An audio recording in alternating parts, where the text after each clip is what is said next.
and welcome to my studio. Thank you so much for joining me today. Currently, we are working on alcohol inks techniques, so let's get started with one of our videos.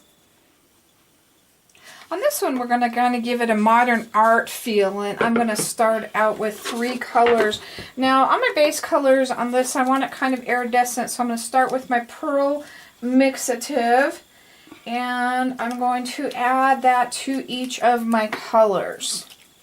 I'm going to use a red, yellow, and a blue, and that's also going to make the blue more the blue color. And we're going to mix those here a little bit.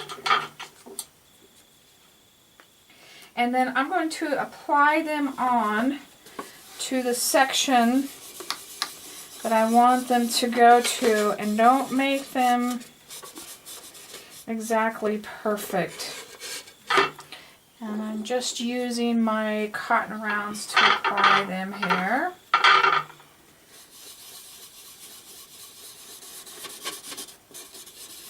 And this is so you have your color, so if you don't have it all through the, it doesn't show. So you have all your background color completely solid. I probably could put a little bit more white in my blue, but that's okay. So we kind of just bump them up next to each other, and that's what's nice again about the alcohol inks, is because you can do that. And you can do these straight inks now, or if you wanted a little bit more pearl, you can. And I am going to apply them with a Q-tip. I'm just going to put that into my dies, and I'm just going to start applying it. Of course, the more dye you have in there, the wider it's going to spread out.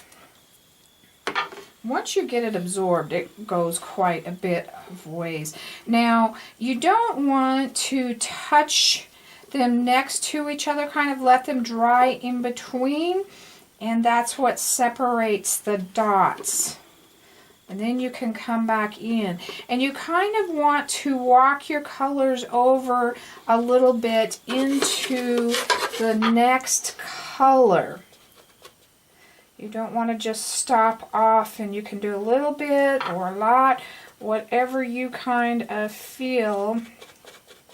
And you can see once we kind of got this absorbed into the Q-tip, it's going to go a long way now.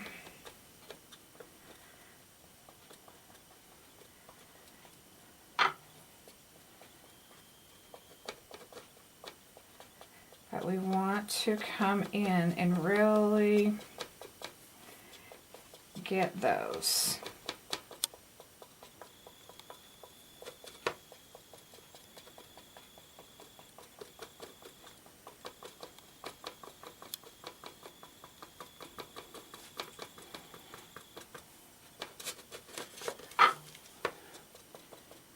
So you don't want any of the open areas. I'm going to finish off a little bit more, and then I'll come back and I'll show you the next color. So I went ahead and brought my red. Now bring these out into the next color, but don't make them all even. You want them very uneven.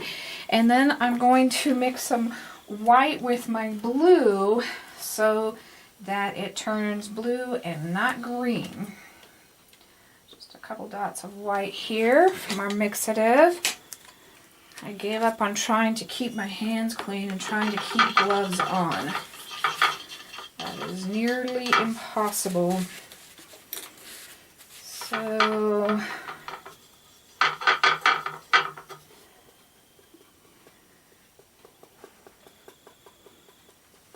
and I always forget this is a lighter color. I always think this is a darker color.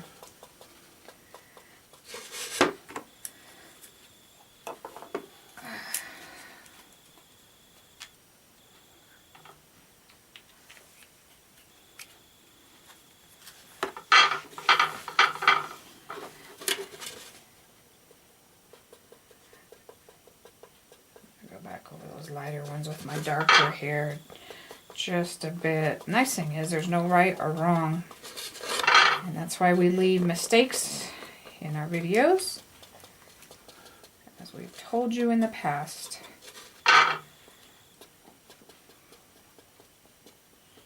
Now you're going to want to walk your blue the other way into your red as well.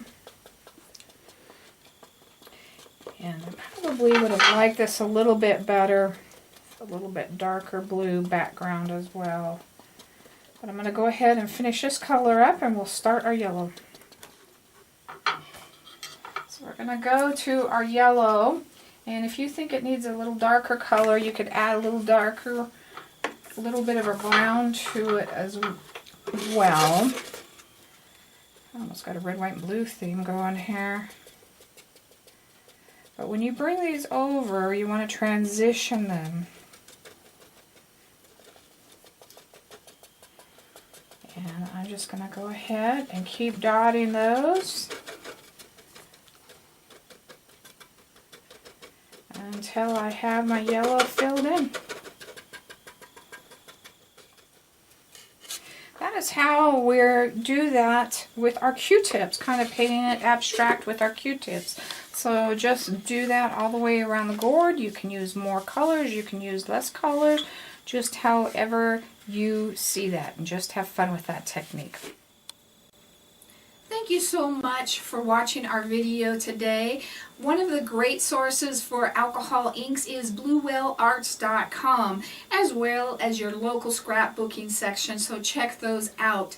This is one of many of the alcohol inks techniques that we are currently doing, so make sure you check out all of our others. Give us a thumbs up and subscribe to our YouTube channel so you can be one of the first to be notified when they are out. God bless.